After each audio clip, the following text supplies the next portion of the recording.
Back again with another video. It's been such a long time. I've been missing, but guys, I've just been so hurting.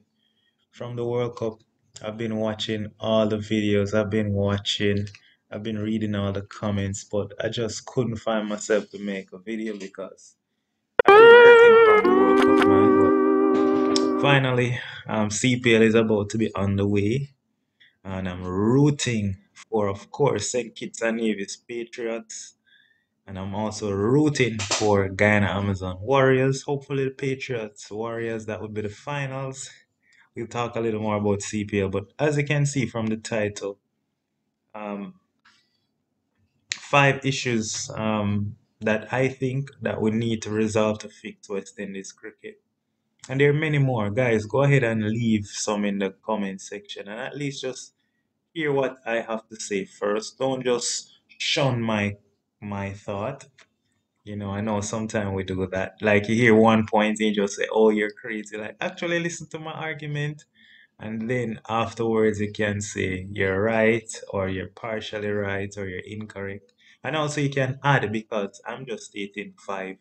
That's blatantly obvious to me. It might not be an issue to you. So, just state it. Others might have opinions as well.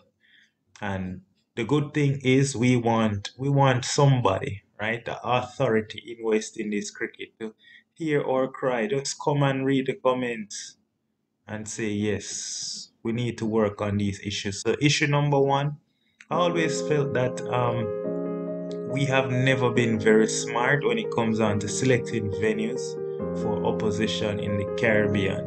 Guys, let me finish. Pause. Like in 2021, I believe, or 2020, Bangladesh came here. I'm gonna throw some clips, right? And I think they beat us 3-0 in an ODI series, and we played the ODI series in Guyana.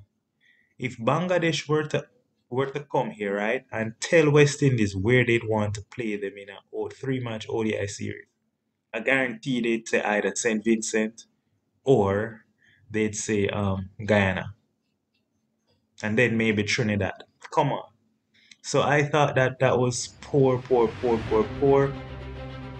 Remember we lost 2-1 to Ireland. I mean, the pitches that were prepared at Sabina Park were poor. I thought that, um, take Ireland to some throw-up pitches. Better teams win on throw-up pitches, and we'd have stand up better chance to club Ireland 3-0. Just certain stuff like, yes, I know it hides our weakness at times, but sometimes you have to look at the reality where, apart from just wanting to win a series, or also sometimes you're looking at the fact that um, England supporters going to go to Barbados, Indian supporters going to go to Trinidad or Guyana. At the end of the day, if West Indies if we are winning, I guarantee that Cricket West Indies will make more money. You don't have to worry about anything. Select the venue that you think that will have a better chance to beat the opposition. We go back to 2021 when South Africa came here. South Africa clobbered us in St. Lucia. How can you bring South Africa to St. Lucia with Rabada and Haki and Engie? The guys were slapping down Bonner and Shea Hope and Brathwaite, steaming in bouncers, through bounce St. Lucia. Come on, man, you can't play South Africa in St. Lucia. So I thought that we were very smarter this time around. We managed to put the test match in Trinidad and Guyana. Yes, we lost 1-0, but at least you can see that the margin of victory was a lot closer, and so the margin of victory for South Africa. And so it just narrows the gap or kind of left the playing field. We'll have to be a little more selective. When India came here and clubbed us 3-0 in an ODI series back in 2022, again, it was where Trinidad, right? In 2023, India beat us 2-1 and we beat them, guess where? In Barbados. Come on, man. We have to be more selective with our venues where it is a little more in favor for us. In the World Cup, I thought also the T20 World Cup, it's not just in Test cricket. You knew the four teams that you were predicting to go through in the Super 8s: England, West Indies, South Africa, Pakistan. You know that the two major threats would have been South Africa and England, just based on current form. Pakistan didn't look that good going into the World Cup. And you're telling me that yes, the group stage, we did an excellent job with the venues. Kudos to Cricket West Indies putting Afghanistan in St. Lucia.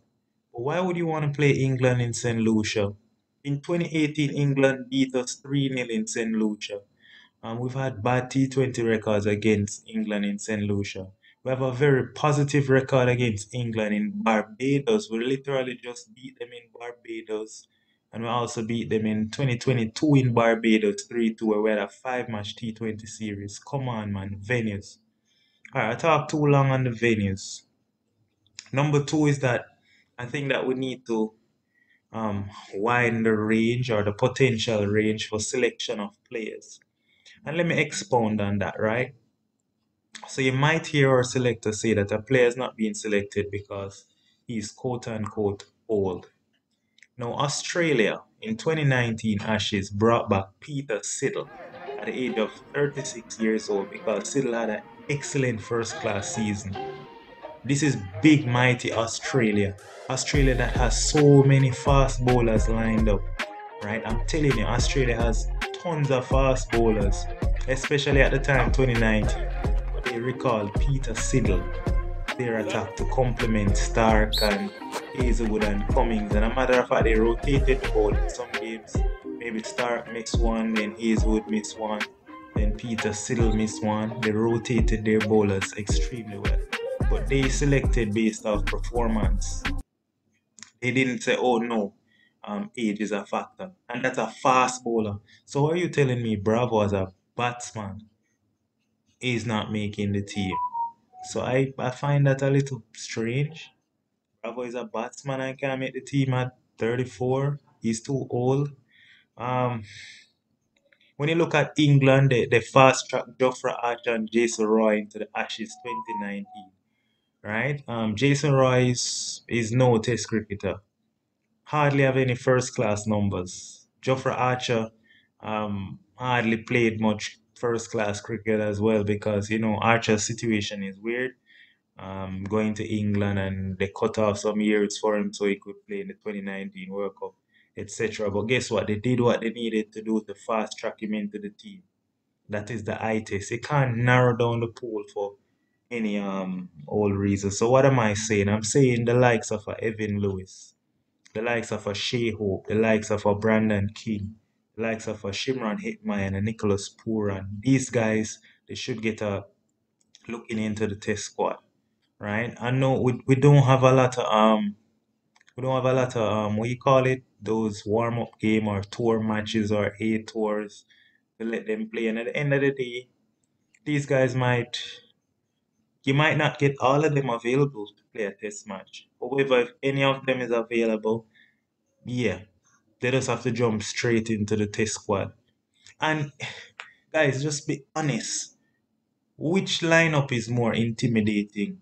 I don't think looking at that batting lineup with Brathwaite, Louis, Athanaze, Hodge, Casey, Carty. I don't think that top five intimidates any bowling attack. A matter of fact, a high school bowling attack in the Caribbean would say, they fancy their chances because they know that that batting lineup is not going to explode against them, right? They know that they can just stick to their plans and you never know what can happen from there. Yes, Brathwaite might bat out today and make 120. Somebody else might get stuck in, but at the end of the day, personally, that batting lineup is not intimidating. So that's just to me. I think Shea Hope and these guys, they're just way more talented, right? And sometimes the eye test really matters.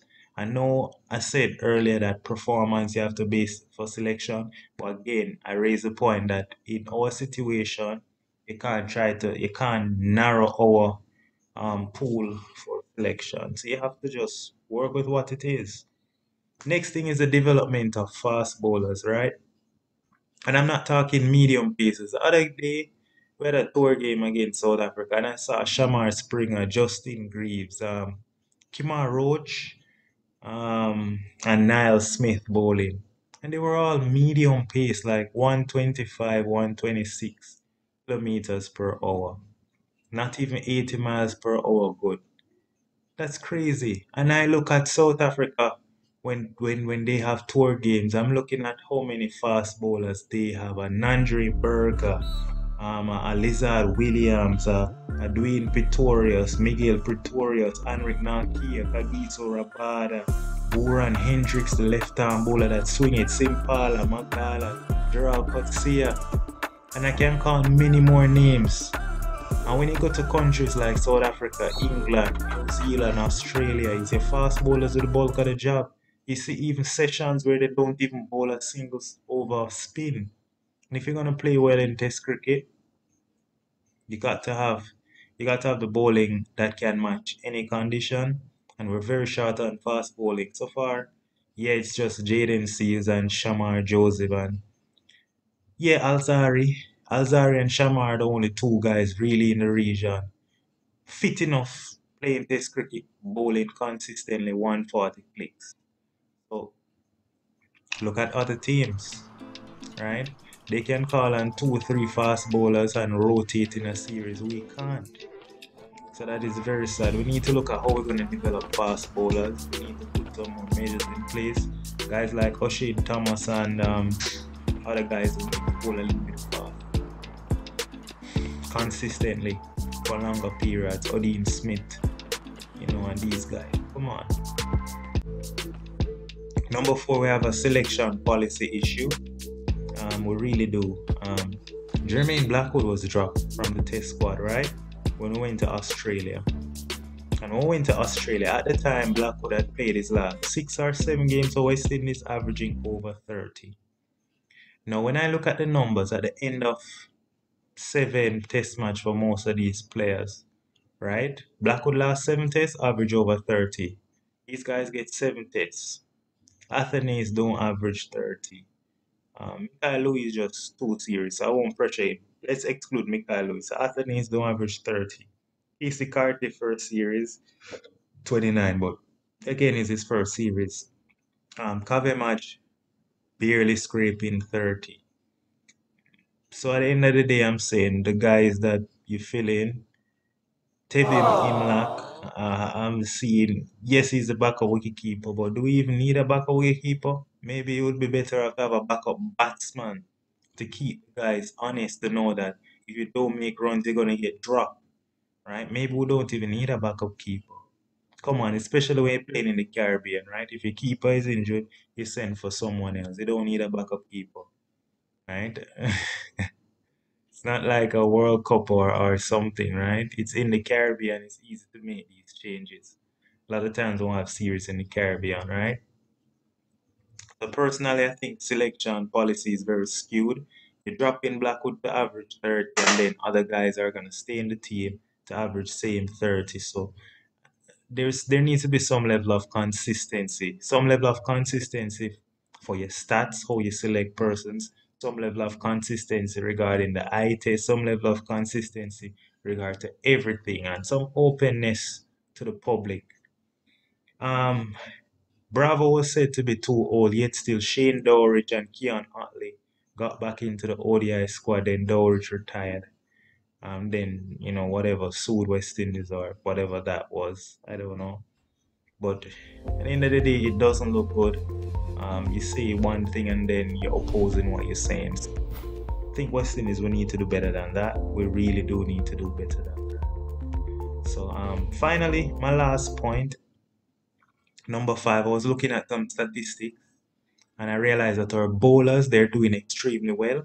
They match up to bowlers from other countries like Australia. Their bowling average is 20 something. England, India. Ours is also, a little bit higher in the 20s, but it's good for this World Test Championship, which means that our bowlers are doing relatively well. But it's the batting that has let us down. So I think that right now our selectors or just persons in power, administrators, whoever, right? The managers of West Indies cricket, they need to come up with some creative ideas and incentives of how we're going to get batsmen to average 40 consistently in first class cricket. I look at a guy like David Bedingham for South Africa, Tristan Stubbs. These guys had to average over 35, over 40 in order to get into South Africa test team. And I look at West Indies, you average 27 and you're getting into West Indies test team. That's crazy. So of course on the international level, it's not gonna be any different. A matter of fact, it's gonna be harder. So, for all the potential even Alec Athanasis has, not bashing the guy, I really like him as a player. I think he has all the flamboyant and I think he has the making to be a great batsman. But his first class average is really round about 25. And he's averaging like 27 now in test cricket. So right now he's round about performing at what he usually does at the first class level. So at the end of the day, the selectors, the managers, the coaches, everybody need to come together and come up with ways and incentives where you need the guys to be averaging 40, minimum 40 at first class cricket. We have to sort out the batting, especially the top order batting. Too often I say the bowlers have to be bowling and then coming back and back. So those are my points.